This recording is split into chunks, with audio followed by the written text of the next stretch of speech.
Are much bigger in its geographical scope than the present country that is called Iran.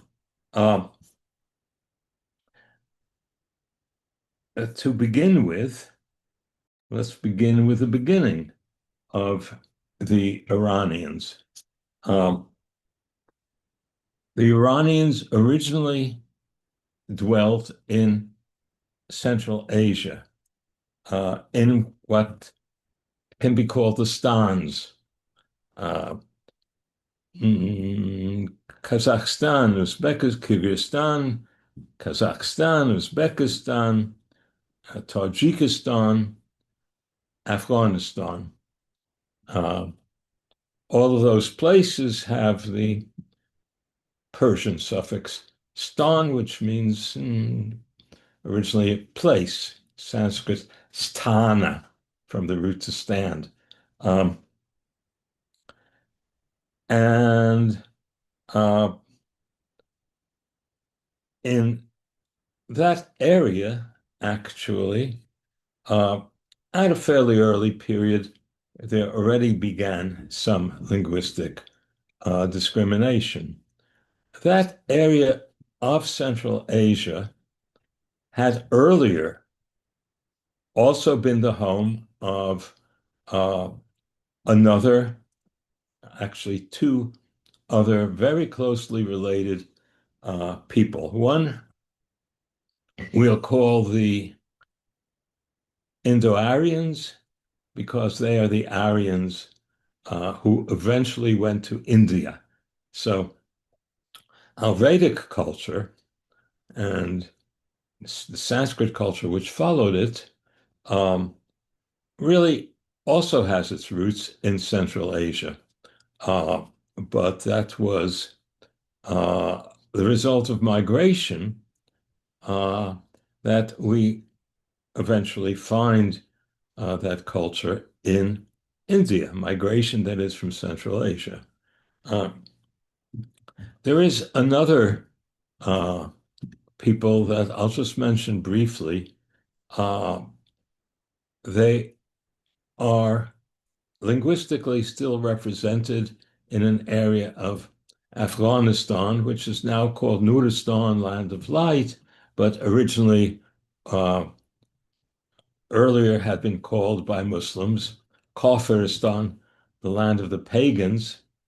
Um, and you have there several languages which are historically somewhere between the Iranian group and the Indo-Aryan group. Uh, some people say more like the Indo-Aryan group, but it's not that clear. Um, but having mentioned that, and having mentioned the fact that I've been able to trace those people all the way back to the Avesta, where their customs are described and they're mentioned as enemies of the Avestan people.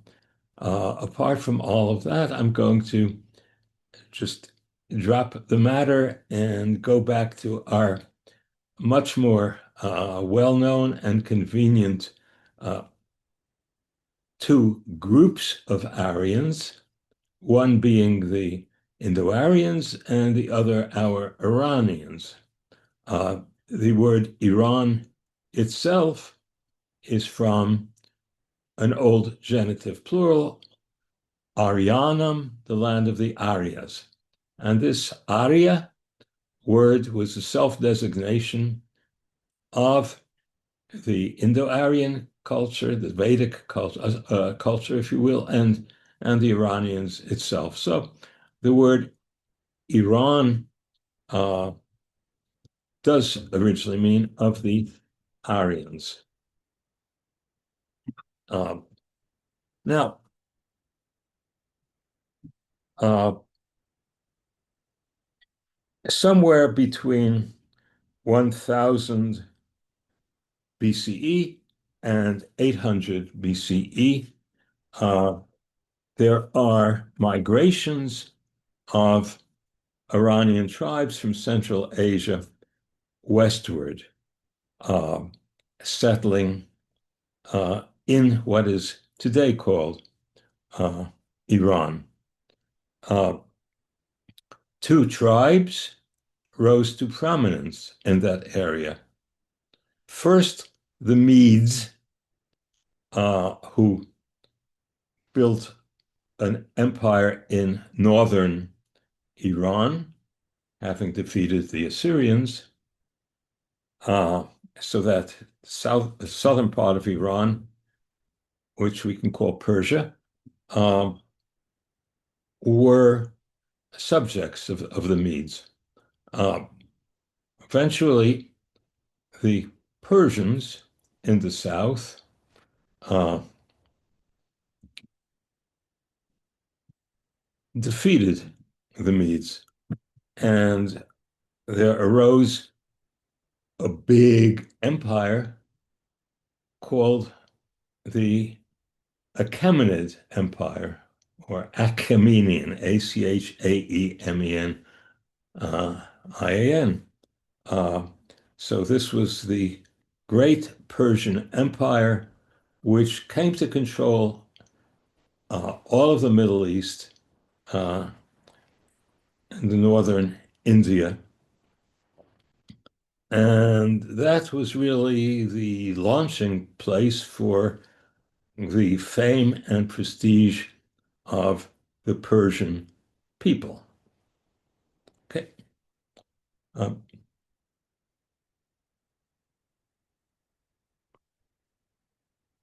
this empire, then, which arose in the 6th century, the Achaemenid Empire, lasted until the defeat by Alexander uh, in, well, the period 334 to 300 BCE. Uh, the Achaemenid rule was then taken over in various parts of Iran by Alexander and his various generals, so that the various parts of the Persian Empire then had rulers who were Greco-Macedonian in their background, actually Macedonian, but of Greek culture, Greek speaking, and so forth. Some of them still maintain, by the way, uh, Macedonian names, uh, like Berenike, uh, meaning she who brings victory, from the root Macedonian ber, which is the equivalent of ancient Greek per, Pher. Uh, and also they had a calendar with Macedonian names, but essentially they were Greeks. Uh, so we can now speak of two Iranian, two old Iranian languages. Just as, say, English is divided into Old English, Middle English, and New English. So the Iranian languages, which are more than one language, of course, have an old, middle, and new uh, chronology. So for our old period, we speak of two languages for all practical purposes, because the language of the Medes, while we can surmise a lot about their language, it's not really attested. There are no inscriptions, um, and so we really can't speak of Median as having any kind of corpus. Um, but we have Old Persian and Avestan. I'll start with Old Persian, even though it is chronologically more recent in its attestation than Avestan. Okay? So here's a language which was written in a special script, a form, well, it's wedge-shaped script, so it's called cuneiform. Not the same cuneiform as was used by the Mesopotamian culture. Uh, and we have inscriptions, sizable inscriptions of the Achaemenid kings, beginning with Darius.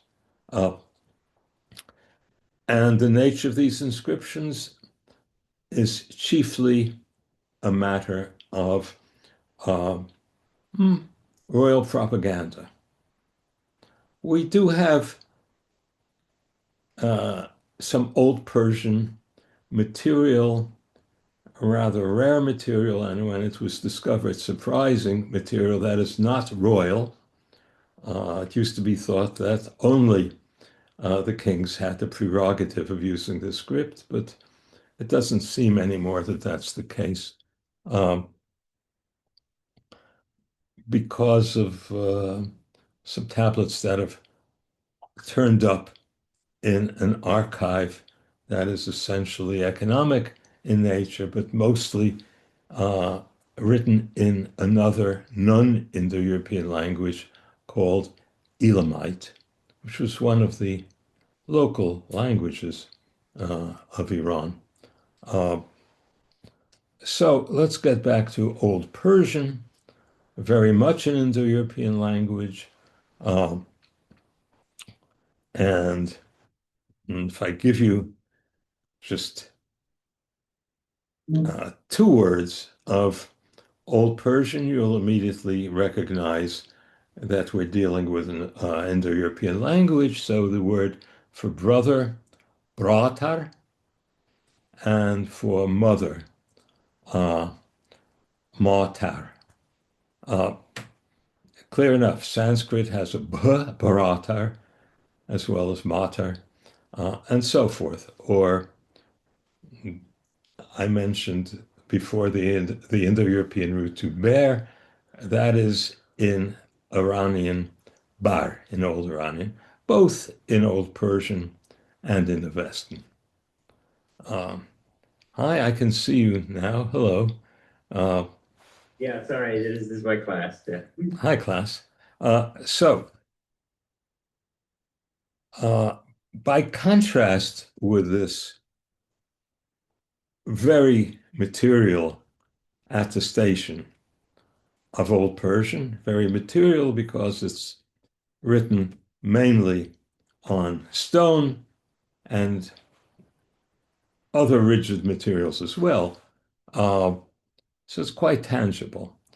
Our Avestan language uh, is not found inscriptionally, but represents a long corpus, an ongoing, continuous uh, corpus of religious texts, not secular texts, but purely religious texts, which were generated orally and transmitted orally. Now, if you think of the Bible, there we have texts of different periods of composition with somewhat different contents. Here I'm speaking about the Old Testament. If you add the New Testament, yeah, you get a radically, uh, somewhat radically different further continuation, but it's easier to stick with the Old Testament. Um, so, in a way, the Avesta, because of uh, its various periods of composition and its various uh, religious contents, by which I mean um, the contents vary uh, from one part of the Avesta to another to some extent. And the origin of the composition of the Avesta, we have to go back to, well, perhaps 1400 BC, 1300 BC, BCE. Let's call it 1200 BCE. Not more recent than 1000 BCE. So we have a rather old corpus, which keeps on being added to. The oldest stratum of that Avestan corpus are the Gathas of someone whose Iranian name was Zarathustra. And if you've read any Nietzsche, please forget Nietzsche. Forget Also sprach Zarathustra. This is the real Zarathustra. The Greeks called him Zoroastros, in English, Zoroaster. And these Gathas of Zarathustra, I firmly maintain that there was a real Zarathustra who composed these texts. Not everyone in my field agrees with that. Most do. And that's discussable. But if you just want to think of these as the Gathas attributed to Zarathustra, fine, for present purposes anyway. So these, again, were texts composed in Central Asia. We don't know exactly where. And the Gathas are the most intellectually packed and intricately composed literature I have ever encountered, and I've been around the block,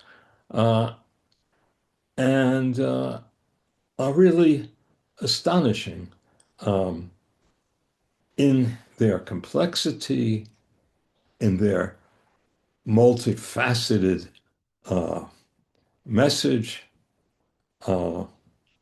and were very influential in the history of ideas.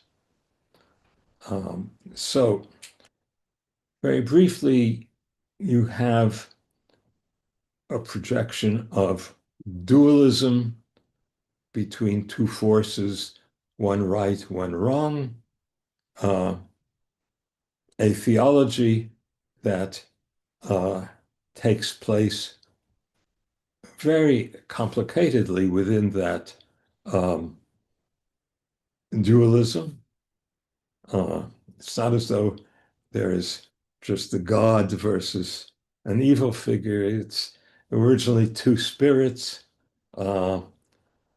and those spirits were opposed, and one of them, whom you can call the Holy Spirit, within that Holy Spirit, which contained latently wisdom, out of that, in my opinion, from my reading of the Gathas, there emerged a worshipable divinity in the world, not just in the mind, not just in spirit, if you use that word, but actually tangibly, called Mazda Ahura. That is the order in which we find him named in the Gathas, not Ahura Mazda, which is later, and other abstract divinities which are part of Mazda Ahura and separate from Mazda Ahura at the same time. These are also called Ahuras, which means Lord. Now, as I say, the eventual impact of Zarathustra's ideas uh, were very important to the um, intellectual history of the world. Now, within the history of the Avesta, um, we see that after the Gathas, uh, which are subtle compositions uh, and are theologically innovative, uh, after the Gathas were composed, all sorts of old stuff uh, from pre-Zarathustrian Iranian religion came back into what was called Zoroastrianism, so that the Avesta then shows a mixture of Zarathustra's ideas with all sorts of old stuff which really should have been irreconcilable with Zarathustra's ideas, but people managed to reconcile things. And so we have this syncretistic, that is to say, mixed uh, religion, um, which calls itself the Zarathustri Dina, the Zoroastrian religion. Uh, and that is pretty much the picture for the rest of the Avesta and really for the greater history of Zoroastrianism. Now, uh, I should add that after a long period of oral transmission, so these Avestan texts were composed orally and transmitted orally by a mnemonically trained priesthood. Uh, Eventually, within uh, the Christian era, within an empire which I'll come to called the Sasanian Empire, an alphabet was devised. By this time, writing was old hat. A special, very interestingly, phonetic alphabet was devised for the purpose of writing down the Avesta, transferring it from the realm of orality to the realm of writing.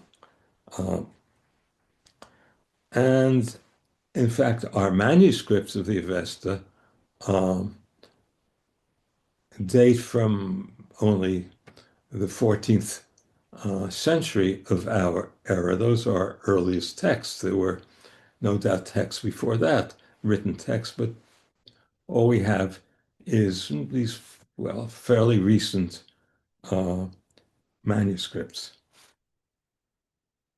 Now, um, we will go back to language then, and uh,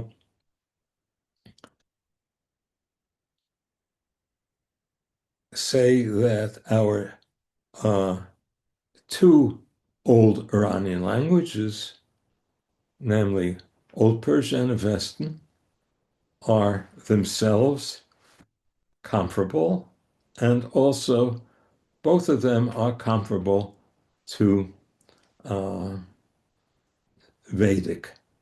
Uh, if you want to call Vedic early Sanskrit, that's okay. Um, whether one should or not, uh, uh, I don't think that's important because we're really speaking of Vedic and Sanskrit, quite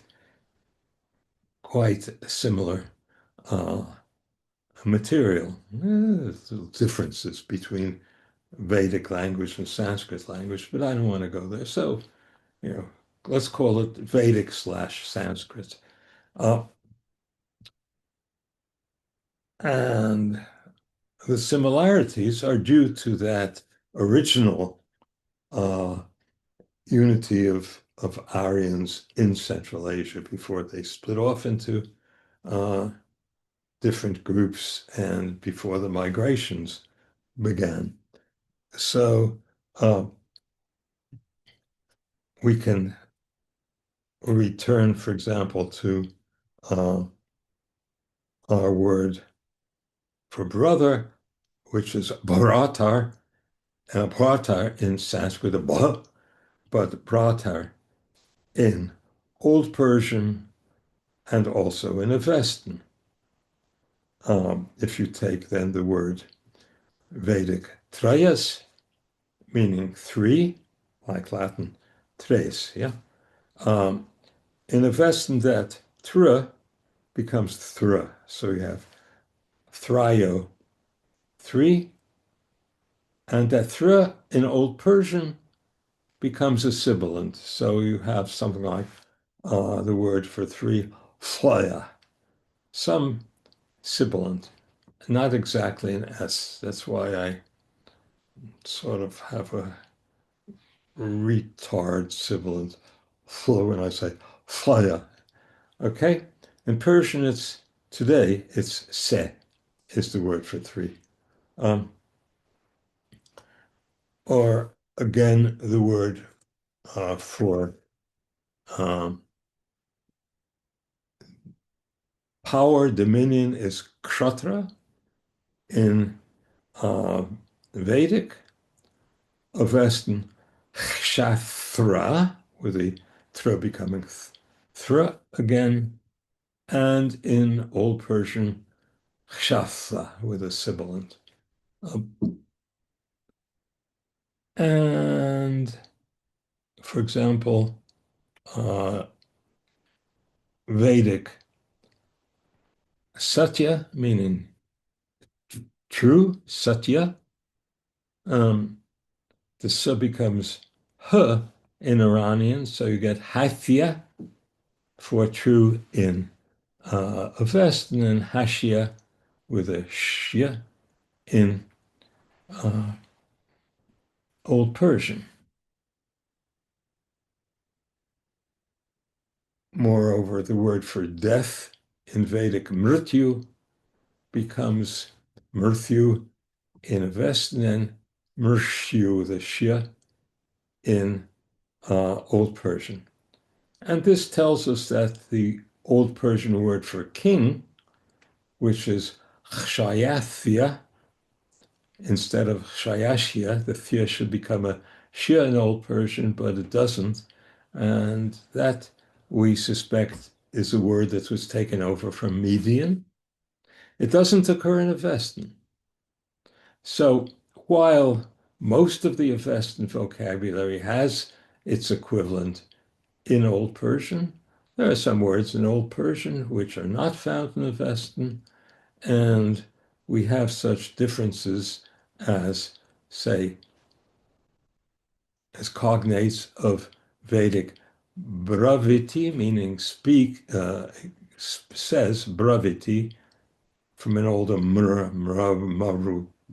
with laryngeal, becoming mrarti, becoming braviti. You have in Avestan mrawiti, he says, but in Old Persian, a completely different word, gaubati. So Old Persian and Avestan are similar, but by no means the same language. When I mentioned the word for king in Old Persian, kshayathya, you can compare that with the Middle Persian and the New Persian word for king, which is shah. So that shows how, sounds change, and simplification, and so forth takes place, so that shayathia becomes simply shah. Now, that linguistic situation is matched by the religious situation. So if you take the repertory of gods such as we find it in the post Gothic Avesta, when, as I said, a number of ancient Iranian divinities have crept back into the religion. Um, we find matches with Vedic, such as the god Mitra of the Veda uh, is in Avestan Mithra, so that Thra is found there. This difference we find in a divinity called Soma, a god representing a plant which was made into a sacred beverage. Hauma with a H in Avestan, the Vedic god Vayu, an atmospheric god, corresponds linguistically to Avestan Vayu, and a divinity of the Rig Veda called Apam, Napat,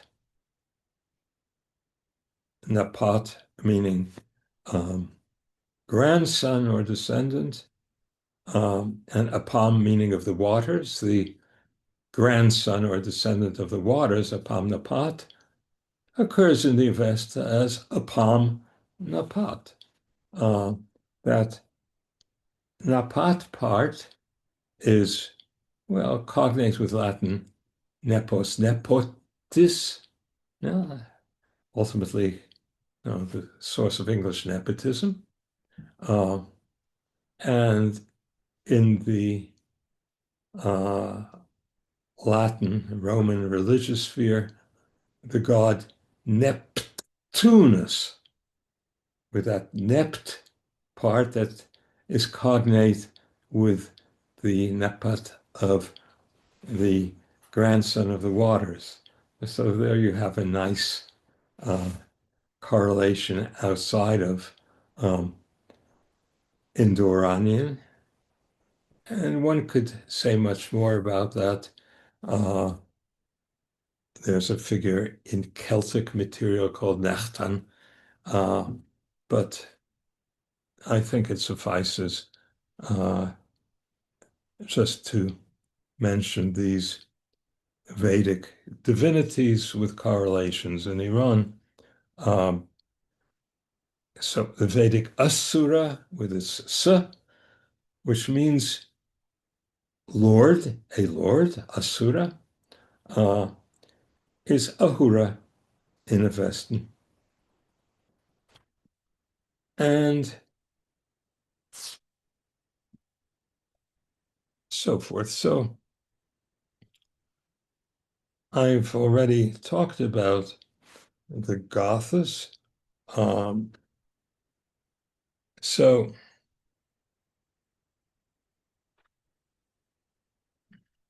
let me just say that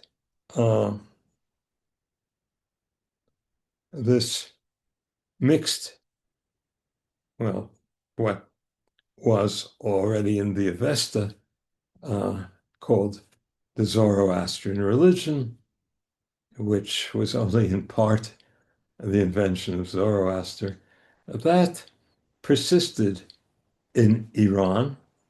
Of course, there are different evolutionary traits and different later components, but essentially that Zoroastrian religion persisted throughout what was the old Persian Empire, into the period when the Muslim Arabs conquered the Sasanian Empire in the toward the middle of the 7th century of our era. There is still Zoroastrianism. Many Zoroastrians are from India, some from Pakistan, and some from Iran, of course. So one can meet Zoroastrians. As for their concept of the history of the religion and even what they should believe in, that's very complicated and very varied, and there are different uh, schools of thinking within the Zoroastrian community. Because Zoroastrianism has always been a priest-heavy religion, uh, so it was always the priests who really knew stuff, not the lay people. Well, when the priesthood declined, knowledge of Zoroastrianism uh, also inclined. And what with modernism and the impact of Europe on India uh, and to some extent on Iran, well, you get a rather complicated situation today. But there are Zoroastrians. Now, uh, to return to our languages, we now go to Middle Iranian, which is essentially uh, tested after the uh, conquest of Alexander. Uh, so we have Parthian, which became the language of a post-Hellenistic empire called the Arsacids, Arsacid, uh, named after one Mr. Arshak, some kind of Eastern nomadic person who led his armies westward into what is now northeastern Iran and Kyrgyzstan, uh, where the Parthian language was spoken. They took over this Parthian language and established a Parthian speaking empire, which also included Persia. Uh, and yeah, if you study history, you'll know of the Parthian wars with the Romans. Uh, that Parthian rule was very influential in the history of the Armenian language. So there are a lot of words in Armenian that come from various stages of Parthian. And it's an interesting study because sometimes you get Iranian words that are not attested in Iranian, but they're clearly Iranian in Armenian, and one attributes them to Parthian. Uh, so this Parthian rule lasted for about 500 years, from 247 before the Common Era to 224 of the Common Era. Uh, and we have plenty of inscriptions, hard and fast evidence for the Parthian language. Uh, then, after the Parthians, you have the reassertion of Persian rule in Iran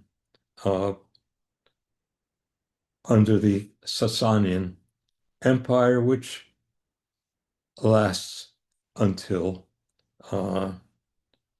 the Arab conquest. And in the Sasanian Empire, we have the Middle Persian language. So we have Parthian, we have Middle Persian now. And if we then move eastward in Tajikistan, we have from about the 4th century of the Common Era, attestation of a language called Sogdian, Sogdian. And that was spoken in the area of Tajikistan and some in Uzbekistan. And the Sogdians were a great trading people. So the so-called Silk Road, which um, carried all sorts of stuff back and forth other than silk, of course, all sorts of commodities and also ideas uh, moving back and forth, were very much intermediated by this Iranian group called the Sogdians. Uh, Different in their language from the Parthians and from the Persians. These, by the way, Sogdians were mentors to the Central Asiatic Turkic people. So a lot of Turkic culture really is a matter of uh, Sogdian influence. Uh, and one more language should be mentioned, uh, spoken in northern Uzbekistan near the Aral Sea, which was once a wonderfully thriving place. It's now dead. It's now a wasteland, the Aral Sea, toxic, dried up wasteland uh, because of, well, years of Soviet cotton production and chemicals and whatnot. But once the Aral Sea and the area around the Aral Sea was a very vibrant place. And um, within the Islamic period, I mean, you have survival of the Khwarezmian language. Actually, the older should be called Khorasmian, Chorasmian. The Greeks called that place Khorasmia. So Khwarezmian language and its Khwarezmian successor in the Islamic period. That Islamic Khwarezm was the mother place and Khwarezmian the mother language of such fantastic intellects as a guy called Al-Biruni. Uh, I used to call him Big Al, but never mind. Uh, who his name means the suburbanite, but never mind. He came from outside the city of Khiva. Uh, he was a historian of no, really all the nations that were known, their chronological systems, their religions, their geography, geology, mathematics, astronomy. Um, I don't think the West has anyone comparable to Biruni. Yeah, there's Da Vinci and whatnot, but uh, still, uh, I think Biruni was the uh, outstanding as far as diversity and depth of knowledge uh, scholar uh, of the medieval period. Um, our word algorithm comes from the name of another Khwarezmian scholar, a mathematician, who was called the guy from Khwarezm, Al-Khwarizmi. So we get from Al-Khwarizmi algorithm and finally algorithm by analogy with logarithm. Um, but algorithm was once called algorithm. Uh, anyway, uh, There are two more Middle Iranian languages. One way in the east, in Khotan, near China, that is called Khotanese Saka, and we have a lot of Hinayana Buddhist material in Khotanese. And finally, in Afghanistan itself, you have an Iranian language called Bactrian, which, because of the strong roots that Hellenism took in Afghanistan, where they had Greek theaters, Greek religion, all kinds of Greek stuff going on. So Bactrian is written in the Greek alphabet, becomes hard to read as we approach the later period, but it's essentially written in the Greek alphabet. And Bactria was the homeland of the so-called Kushan Empire, again, another easterly people becoming prominent. And there we find Hellenism with Buddhism, all sorts of Hindu and Buddhist influences, as well as the indigenous Zoroastrian material. And we now have a lot of Bactrian material. Once we had next to nothing. I guessed about a dozen words in Bactrian before they were tested by studying another language, not Iranian, but Indo-European, but full of Iranian stuff, Tocharian A and Tocharian B. But enough about me. Let's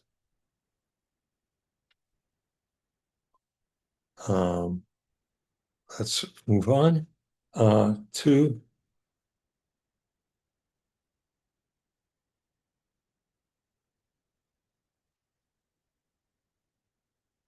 let's go back to the Sogdians. As I've said, they were great business people, and there were commercial colonies of Sogdians in Western China, in what used to be called Chinese Turkestan, because the area is full of Turkic people, such as the Uyghurs today. Have also in that area various Iranian languages still spoken today. But in that western area of China, in the area of Turfan, part of the Gobi Desert complex, we had commercial colonies and therefore religious colonies, so to speak. So the Sogdians, well, many of them had become Buddhists from their original Zoroastrian base. And then you had a group that became Christians, following the Church of the East, what is called the Church of the East, essentially, and Manichees. Manichaeism is a religion that arose in the early Sasanian Empire and spread all over the world.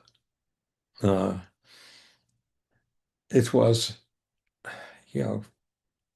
interesting how the Manichaean religion, which was despised by other groups, because the Manichees, for one thing, didn't bathe. They had not a great deal of fondness for uh, having families and uh, so forth. I mean, of course, some of them had to have families, otherwise, you know, the religion would die. And, human nature is such that, the sexual impulse is still great, but Manichaeism was very much against that. They allowed it among lay people, uh, but their monks were uh, strictly uh, ascetic. Uh, and well, perhaps it's some kind of guilt about sexuality and indulgence in materiality, but this Manichaean religion uh, really spread. You have it in Egypt, and you have it, you know, throughout Iran into China, and so we have Manichaean, Sogdian, and we also have Manichaean Parthian, um, and Manichaean Middle Persian, um, all written in the Manichaean alphabet mainly, and even a little Manichaean Bactrian. And it is essentially through our Iranian documents, which were dug up at the beginning of the 20th century by German archaeologists operating in uh, the Turfan area. Uh, it was from the digging up of these various religious manuscripts, and including, of course, the Manichaean material, that people for the first time scholars got to know what the Manichees really said. We had Christian opposition to Manichaeism, so the Christian uh, uh, opponents of Manichaeism, of course, had somewhat biased idea of Manichaeism. St. Augustine, for a while, was a Manichae and said some things about Manichaeism. But we really didn't have the primary documentation until these Iranian uh, materials in various languages emerged. Uh, Hi, Martin. I just want to let you know, do you that you've got about 15 more minutes, if that's okay? that'll do me. Okay, excellent. All right. Do you have time for like 3 minutes of questions? Yes. Okay, great. Okay. So let's now go to the New Persian period, the New Iranian period. Well, there are loads of Iranian languages. I mean, if you traveled through Iran, you'll find local languages that people who speak only Persian can't understand. Everyone speaks Persian, but there are various villages and even one large province, Gilan, in the north, and Mazandaran in the north, in which a, a different language, different from Persian, is still spoken. Um, and Afghanistan has a whole bunch of Iranian languages, as does Tajikistan and much of the rest of the Pamir mountain area. Geopolitically important languages today are Pashto in Afghanistan, the forms of Kurdish, actually, there are two main forms of Kurdish which are barely mutually intelligible. One group understands the other somewhat, but the other doesn't understand that first group very much. Uh, Nevertheless, uh, the Kurds are, as you can see from the newspapers, very important geopolitically. Uh, there are 9 million people who are the Baluchis in Pakistan, Iran, and Afghanistan.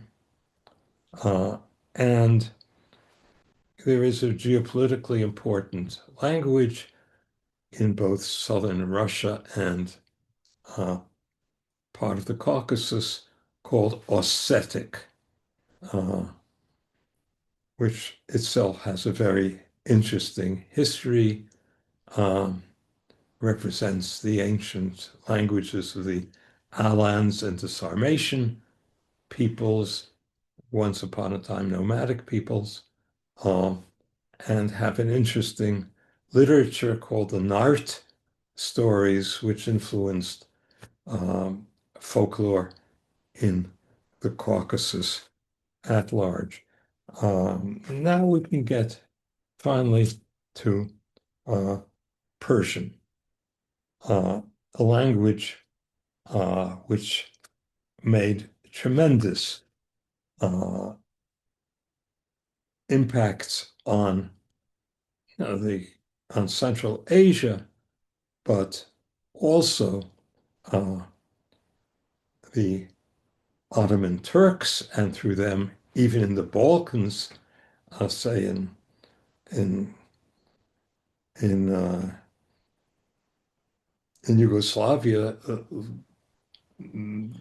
there was scholarship of Persian authors, even in the Balkans. So Ottoman Turkey was perfused by Turkish, by Persian. Uh, it's interesting in uh, modern Greek, if you say he knows something very well, you say he knows it Farsi. And this goes back to the Ottoman period, early 19th century, when a gentleman was expected to know Persian. That's very interesting. Then in India, Mughal India, uh, that was also a great center for Persian cultures. The Mughal culture of India and the Indo-Persian uh, uh, writers. Uh, so we have here a period, of course, in Iran, where Persian, written in the Arabic script and full of Arabic words, was the vehicle of a long literary tradition, fantastic literary tradition. Uh, Now, you know the names Rumi, probably know Hafiz. There are many more poets. Uh, and I could say that this poetic tradition, if you study the biographies of Khomeini and of the now late Ali Khamenei, uh, these were people who really were immersed in poetry. Khomeini was a poet. Khamenei seems to have had a fantastic knowledge of Persian poetry, and I was uh, I was struck recently, knowing enough Persian to understand when I heard on BBC the official announcements of the death of Ali Khamenei, uh, how really they were poetic, the announcement of his death. I mean, the announcement was full of metaphor, uh, of cadenced rhythms, uh, and overt elements of rhyme and all sorts of assonance. And you don't get it if you don't know Persian, you just wouldn't get how much the poetry even influenced the announcement of Khamenei's death. Let me remind you that uh, Persian is the majority language of uh, not only Iran, but also Afghanistan and uh, Tajikistan. Uh, I mentioned Farsi. The word Farsi is occurring in Greek, obviously from the Ottoman period. Uh, I don't call the Persian language Farsi. I don't know if it's still popular to call it Farsi, but until fairly recently, a lot of people uh, in the United States and in Europe were calling it Farsi. I don't call it Farsi, I call it Persian for the same reason that I don't call German Deutsch and I don't call Armenian Hayeren and I don't call um, what? Greek. I don't call it Ellinica, but I call it Greek. Uh, so you want to call it Farsi, you can call it Farsi. Uh, and finally, uh, I'll uh, give you a story illustrating a very important fact about Persian today. I looked in the Wikipedia article on Persian.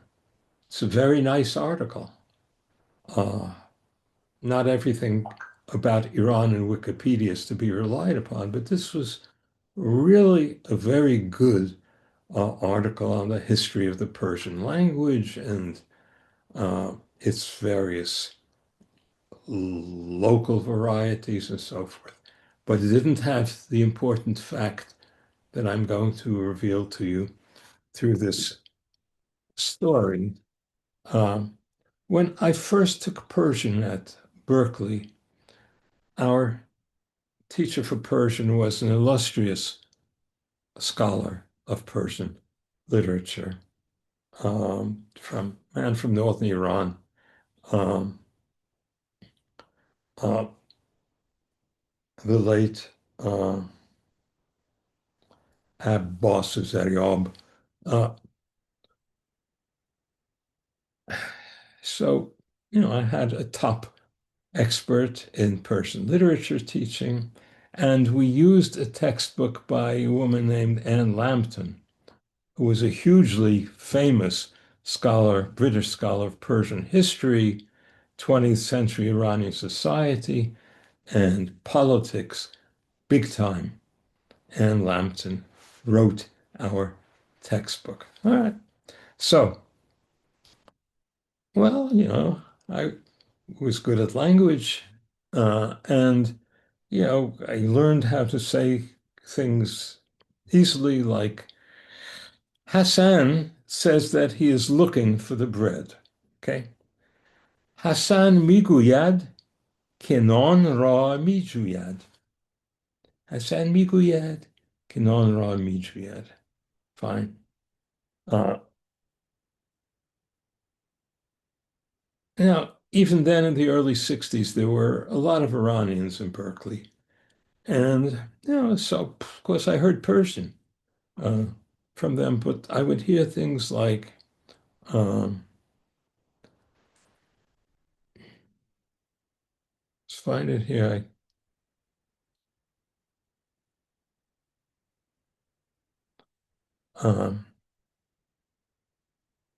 Hassan mige kinuno mijure.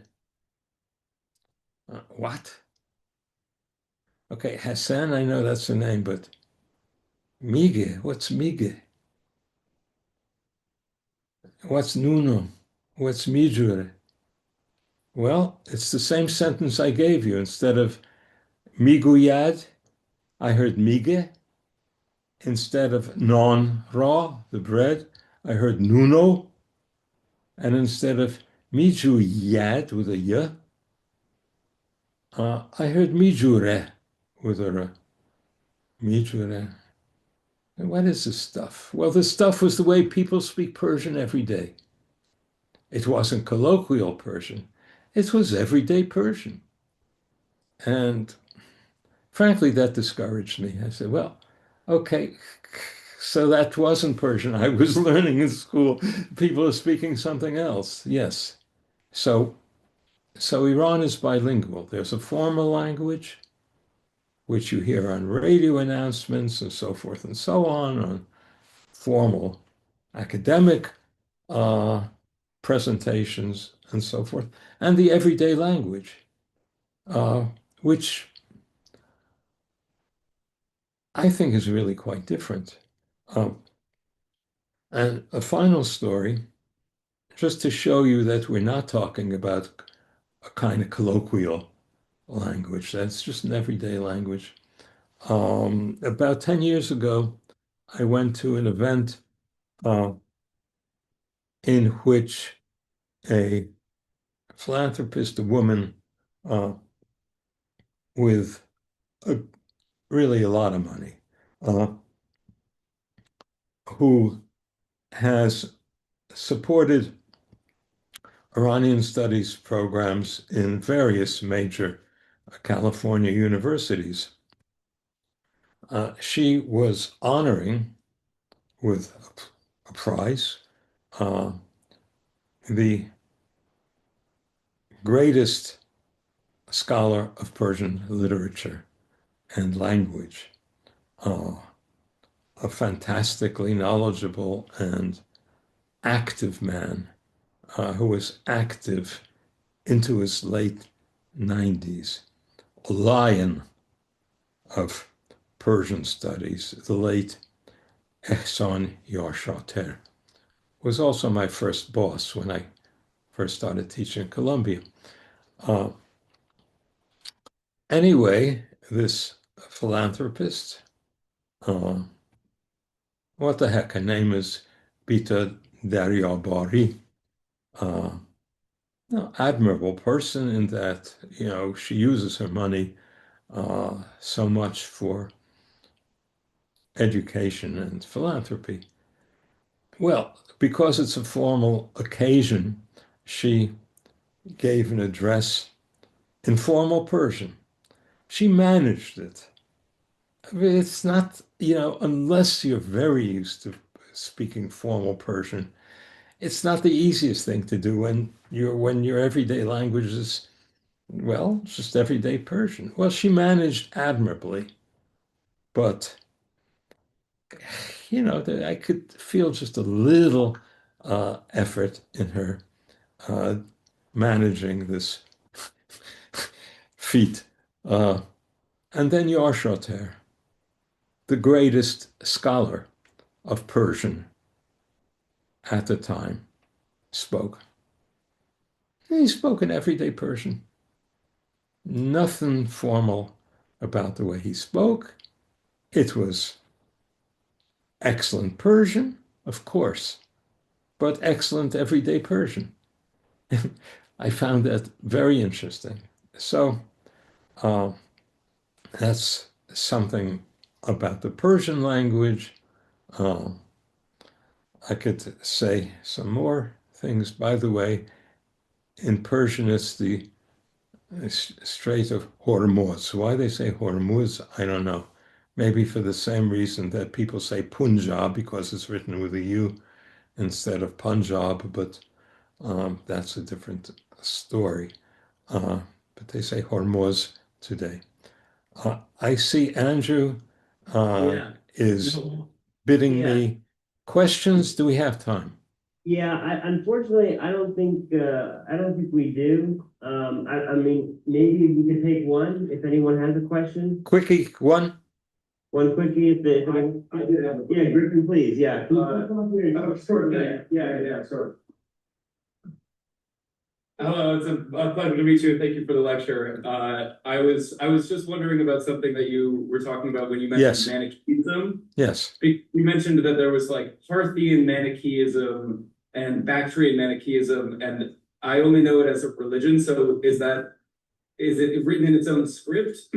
Yes. There or is it's like something called the Manichaean script. It's a special form of the Syriac alphabet, which Mani himself used. So it's a special alphabet.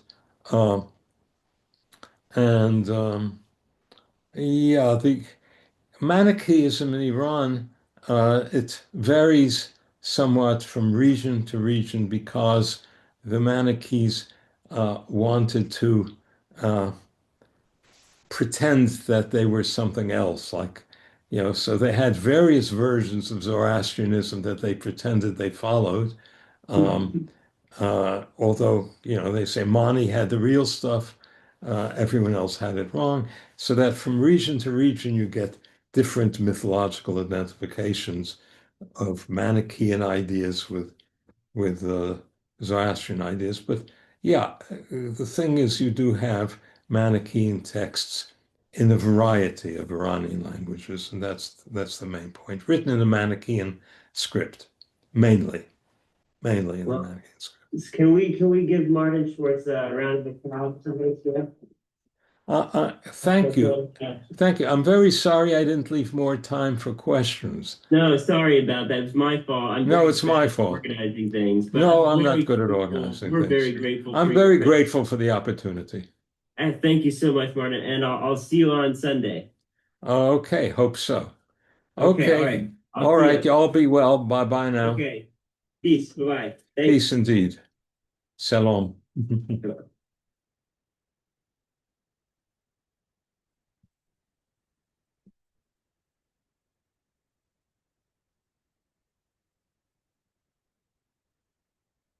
Was that good? Brilliant. Very good. If you want, you can go have good dinner today, or I can have fish and our usual staples. What would you like? Yeah, I'm home, all right, but we'll decide. Scratching. We'll decide. Brilliant, wonderful lecture. You are amazing. I mean, the way you engage with the audience, the amount of material you pack in, your manner of exposition, you're staying on track without wandering attention and wasting time for unnecessary things. The way you keep the audience attentive. I mean, everything, style, it's brilliant. Thank you. You're brilliant, Kasha. Pake. You like my stories? Yeah, the stories, of course.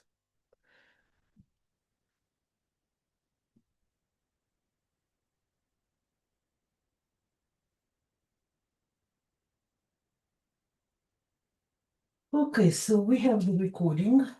It's not the best of picture, but we have the material. I think Andrew forgot to push the recording. So let me now go and